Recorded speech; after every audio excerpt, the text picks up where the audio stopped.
Assalamualaikum warahmatullahi wabarakatuh.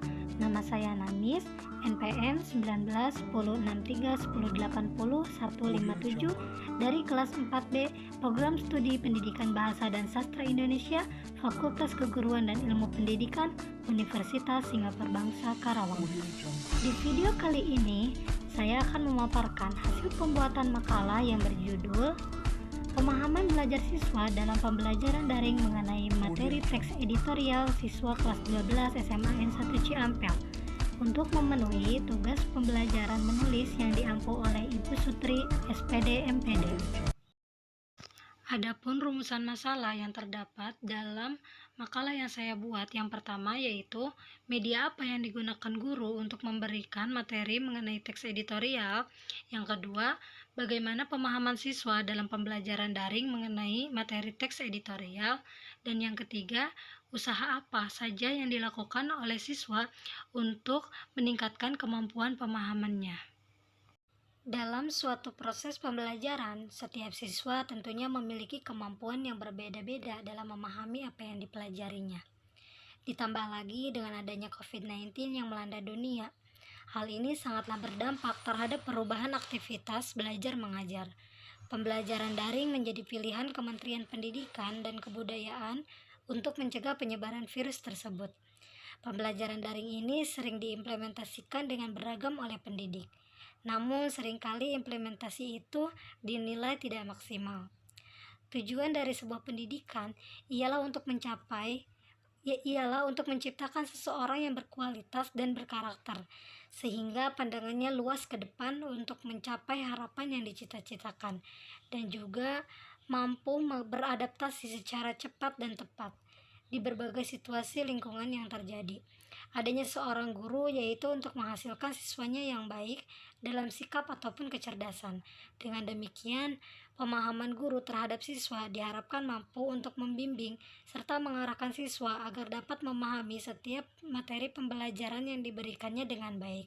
Sehingga peran seorang guru untuk menghasilkan siswa yang baik berdasarkan kecerdasan dan sikap dapat tercapai.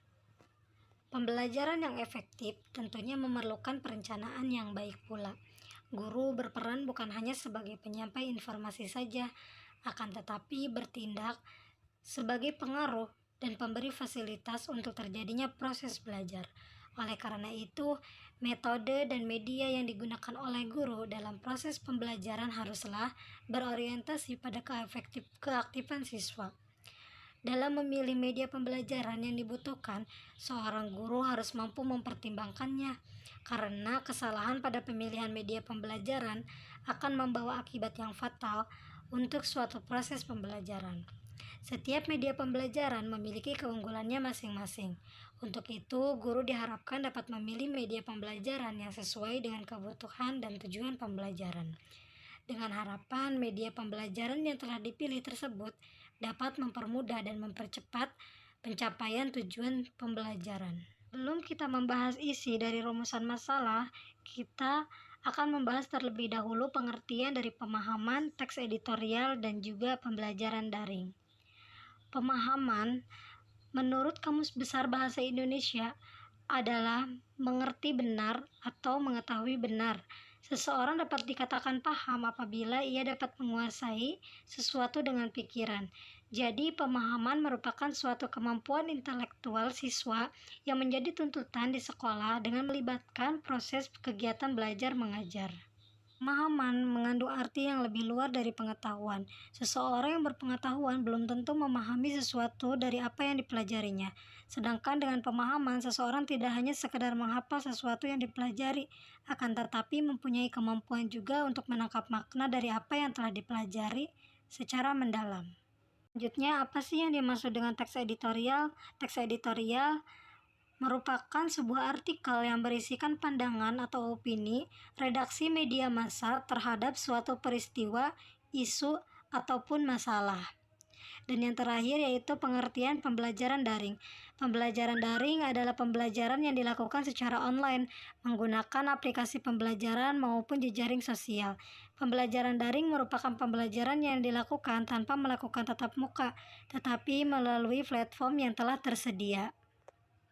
Dari makalah yang sudah saya buat, yaitu berdasarkan hasil observasi dengan melakukan wawancara terhadap salah satu siswa dari SMAN 1 Ciampel yang bernama Rumsi Aprilianti, kelas 12, jurusan IPA 1. Kegiatan pembelajaran teks editorial di SMAN 1 Ciampel pada pembelajaran daring dilakukan menjadi 3 tahapan. Yang pertama yaitu pendahuluan, yang kedua yaitu inti, dan yang terakhir adalah penutup. Pada tahap pendahuluan, pembelajaran dilaksanakan melalui WhatsApp group yang telah dibuat bersama-sama dengan guru. Sebelum memasuki pembelajaran, dilakukan kegiatan doa oleh masing-masing siswa di rumah, lalu melakukan pengisian absensi dengan menulis nama di grup WhatsApp. Setelah itu, guru men-share link YouTube. Lalu pada tahap inti, siswa dipersilakan untuk menonton link YouTube yang telah diberikan.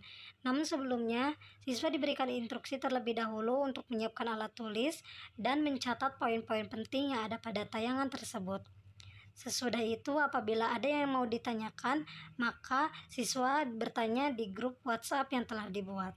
Pada tahapan penutup, pembelajaran telah selesai dilaksanakan, guru meminta siswanya untuk membuat sebuah kesimpulan tentang materi yang telah dipelajari. Kesimpulan tersebut merupakan tugas harian sebagai penilaian keaktifan siswa pada saat pembelajaran. Berdasarkan hasil observasi yang telah saya lakukan, saya mengetahui media, pemahaman, dan juga solusi yang terdapat di SMAN 1 Ciampel. Media pembelajaran yang digunakan di SMAN 1 Ciampel mengenai teks editorial yaitu melalui tayangan video YouTube. Seluruh siswanya diberikan instruksi untuk menonton tayangan tersebut dengan tujuan untuk mengetahui maksud yang hendak disampaikan guru kepada murid. Mengenai pemahaman, siswa kelas 12 SMAN 1 Ciampel merasa pemahamannya terhadap pembelajaran teks editorial tidak sesuai dengan apa yang diharapkan, karena pembelajarannya hanya dilakukan dengan menonton tayangan di YouTube dan tidak ada penjelasan yang disampaikan oleh guru bidang studi. Selain tidak efektif, pembelajaran mengenai teks editorial ini terkesan membosankan karena tidak terdapat interaksi langsung antara guru dan siswa. Siswa memahami teks editorial ini hanya secara garis besar saja, tidak memahami benar-benar secara spesifiknya. Usaha yang dilakukan siswa untuk meningkatkan pemahaman pembelajarannya yaitu dengan menonton atau memutar kembali tayangan YouTube yang telah diberikan gurunya. Untuk mengetahui lebih detail maksud yang hendak disampaikan, maka mereka mencari sumber lain untuk dipelajari seperti Zeinus, Google, Ruang Guru, dan juga aplikasi edukasi yang lainnya. Berdasarkan hasil observasi yang telah saya lakukan, saya mendapatkan kesimpulan bahwa pemahaman merupakan suatu kemampuan intelektual siswa yang menjadi tuntutan di sekolah dengan melibatkan proses kegiatan belajar mengajar. Pembelajaran yang efektif tentunya memerlukan perencanaan yang baik. Guru berperan bukan hanya sebagai penyampai informasi, tetapi sebagai pengaruh dan pemberi fasilitas untuk terjadinya proses pembelajaran. Oleh karena itu, media dan metode yang digunakan oleh guru dalam proses pembelajaran haruslah berorientasi pada keaktifan siswa. Kelas 12 SMAN 1 Ciampel ini merasa pembelajarannya tidak sesuai dengan apa yang diharapkan, karena pembelajarannya hanya dilakukan dengan menonton tayangan di YouTube saja dan tidak ada penjelasan yang disampaikan oleh guru pada saat pembelajaran, sehingga pembelajarannya terkesan tidak efektif dan membosankan karena tidak terdapat interaksi langsung antara guru dan juga siswa. Karena itu, pemahaman siswa mengenai teks editorial pun hanya sebatas pemahaman garis besar saja, tidak terlalu memahami secara spesifik. Mereka melakukan usaha untuk meningkatkan pemahaman pembelajarannya dengan mencatat hal-hal yang penting dari sumber yang terpercaya seperti Ruang Guru, Google, Zeinus, dan juga aplikasi edukasi lainnya. Terima kasih, semoga bermanfaat. Wassalamualaikum warahmatullahi wabarakatuh.